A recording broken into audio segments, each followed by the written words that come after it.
Marwadi go back అంటూ ఒక విషయం పైన ఇప్పుడు పెద్ద వివాదం తలెత్తింది. కొన్ని శక్తులు ఈ దేశం లోపల ఒక రకమైనటువంటి అంతర్గత అలజడి సృష్టించాలని చూస్తూ ఉన్నారు.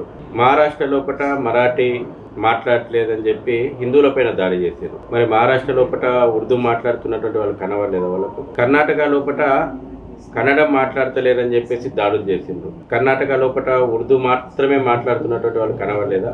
తెలుగు రాష్ట్రాల లోపల సహజంగా భాష మీద అంత ఎమోషన్ ఫీలింగ్స్ లేవు కాబట్టి ఇక్కడ వ్యాపార వర్గాలను రెచ్చగొట్టి ఆ రకమైనటువంటి విద్వేషాన్ని, వేర్పాటువాదాన్ని ప్రోత్సహిస్తూ ఉన్నారు. భారత్ ఒక అఖండతను చాటుతుంది. ఒక తల్లి బిడ్డలం మనం అందరం కూడా. ప్రాంతాలు, భాషలు వేరు కావచ్చు, ద్వాదశ జ్యోతిర్లింగాలు, అష్టాదశ శక్తిపీఠాలు ఈ దేశ అఖండతకు సూచిస్తాయి. కాబట్టి ప్రజల మధ్యన విద్వేషాలు రెచ్చగొట్టాలనేటువంటి ఒక ఎజెండా నడుస్తుంది. ఎవరైనా అందరికీ స్వేచ్ఛ. ఈ దేశం లోపల అనేక మంది పేదలు పొట్టకూటి కోసం ముంబైకి పోతున్నారు, బతుకుతున్నారు. గ్లోబల్ మార్కెట్ అంటున్నాం మనం. ఇవాళ భారతదేశం లోపల ప్రపంచంలో ఉన్నటువంటి అవకాశాలను ఎత్తుకుంటూ విదేశాలలో భారతీయులు బతకడానికి పోతున్నారు. ఇవాళ సాఫ్ట్వేర్ కంపెనీలు ఉన్నాయి.